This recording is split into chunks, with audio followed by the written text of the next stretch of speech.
Yaorana et bienvenue dans votre émission Eahatema'a. Prêt à vous régaler encore une fois? Avant de passer en cuisine, j'aimerais vous parler de l'un des ingrédients de la recette du jour, le ourou.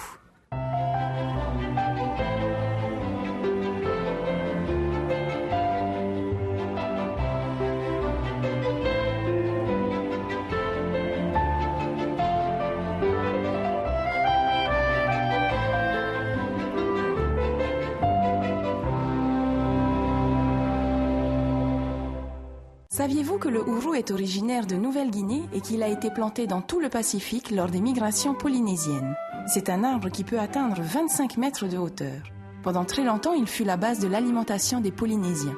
Il fut écrit par Cook que, si un Polynésien plantait 10 arbres à pain au cours de sa vie, il remplissait son devoir nourricier pour les générations à venir. Le fruit de l'arbre se prépare au feu de bois, rôti, bouilli, sur le feu de la cuisinière ou cuit à l'étouffée. Aujourd'hui, on s'en sert pour faire des frites, du gratin, de la farine grâce à laquelle on peut réaliser du pain et des gâteaux sans gluten. Tereva, notre jeune cuisinier passionné, partage avec nous une de ses recettes où le ourou a toute sa place. Prenez vos carnets de cuisine et suivez-moi.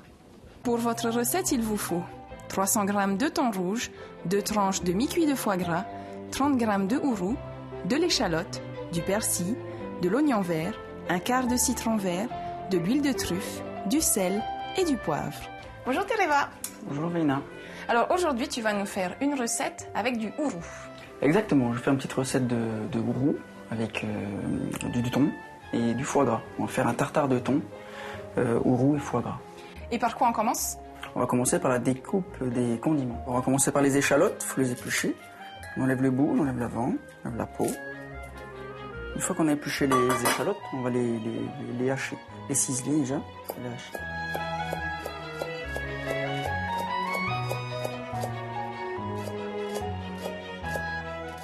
Il faut les hacher et les ciseler finement. Faut exactement, il faut que ce soit assez fin parce que pour le tartare, le thon va être coupé en petits dés aussi. Donc il ne faut pas que ça soit de la même taille que l'échalote. Que ça soit très très très très fin.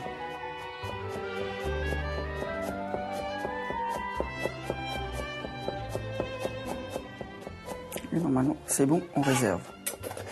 Donc on va passer au roux, à la découpe du roux. C'est-à-dire qu'on va couper en petits cubes, en petits dés quoi, pour le tartare. On fait des petites tranches, petits dés. Les dés du ourou doivent être plus fins que les dés qu'on va préparer pour le poisson? Exactement, un tout petit peu plus petit. Alors c'est important que le ourou soit cuit au feu de bois, parce que ça donne un petit goût fumé qui est sympa pour le tartare. On coupe en dés, en petits dés. Un peu plus fin que le poisson.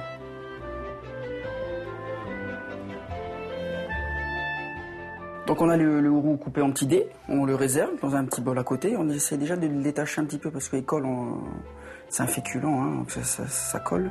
La prochaine étape? La prochaine étape, on va hacher le persil. On l'a déjà haché, vous prenez une botte hein, pour la recette. Là on l'a déjà haché.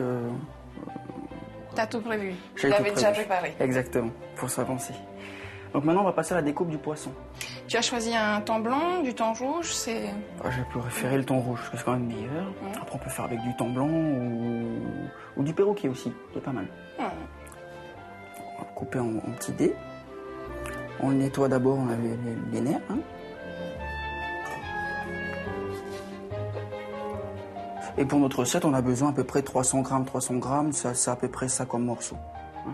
Okay. Donc là, on va préparer 3 tranches, on va dire, notre recette. Pas trop épais les tranches. Voilà, 3 tranches, ça suffit pour nous. Donc on coupe en petits dés, comme les légumes d'avant.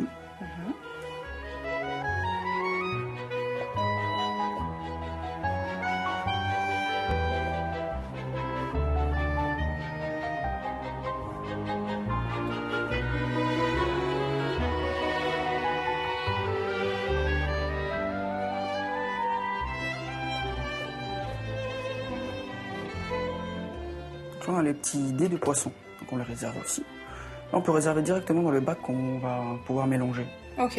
On met directement le poisson. Qu'est-ce qu'on met en premier, le poisson? Exactement, on met d'abord le poisson en premier. L'idéal, c'est vraiment des petits dés comme ça, quoi. C'est vraiment super. Donc là, on a notre poisson découpé en petits dés, on a notre persil, notre échalote, notre roux, et il va rester le foie gras à couper en petits dés, qu'on sort au dernier moment du frigo. Parce que si on le sort d'avance, avec la chaleur, ça devient mou. Donc on va prendre le foie gras pour couper en petits dés. Tu choisis de prendre une terrine de foie gras, un mi-cuit? Exactement. Alors pour le foie gras, il faut prendre un mi-cuit, c'est-à-dire une terrine de foie gras dans les petits pots qu'on achète déjà préparés. Pourquoi? Parce qu'il est déjà cuit et il est déjà assaisonné. Sel, poivre, porto et cognac. Et au moins ça donnera un peu plus de goût au tartare. Que si on prend du foie gras cru, on a le gras mais on n'a pas ce petit goût en plus les saveurs dans le tartare. Exactement. Donc on va couper en petits dés, comme le poisson. Je détache les petits morceaux pour mettre dans le thon. Ensuite on a tout pour assaisonner, tout pour y aller. C'est-à-dire qu'il nous faut le sel à disposition, le poivre, un petit peu d'huile de truffe, on a un petit peu de citron. Et on peut partir sur le mélange avant le dressage. On y va. On y va. Il va juste nous rester un petit peu de déco à ciseler. Et puis après, il n'y a plus qu'à assaisonner. Avec de l'oignon vert. Exactement. Pour la déco. Exactement. Alors, on fait ce qu'on veut en décoration. On peut le couper en rondelles ou en biseau. Nous, on va le couper en biseau pour le placer en décoration. Donc il ne nous reste plus qu'à assembler tous les éléments, tout ce qu'on a préparé. Exactement. Et chacun fait à son goût. Exactement. C'est-à-dire qu'on peut rajouter plus ou moins, ça dépend vraiment de chacun. Donc on va le saler et le poivrer, c'est le plus important.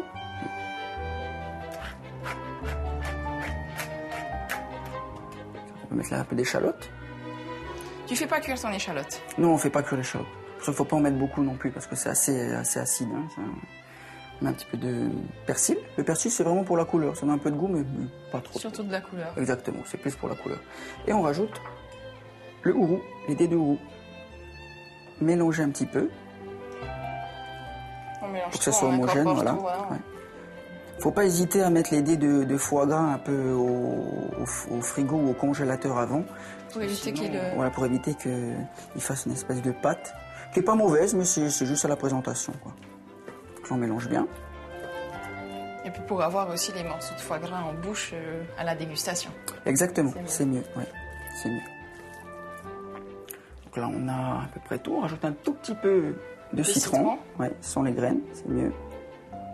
Voilà, pas plus, parce qu'il ne faut pas que ça intervienne sur l'huile de truffe. Et un tout petit peu d'huile de truffe qu'on rajoutera au fur et à mesure. Donc là, on a notre petit mélange, on a tout là. Donc maintenant, nous passons au dressage. Exactement, on va passer au dressage. Il y a deux systèmes de dressage. Il y a le dressage dans un cerclage. Dans un cerclage, on met le thon, puis on l'enlève, on le dresse avec une petite salade, la petite déco.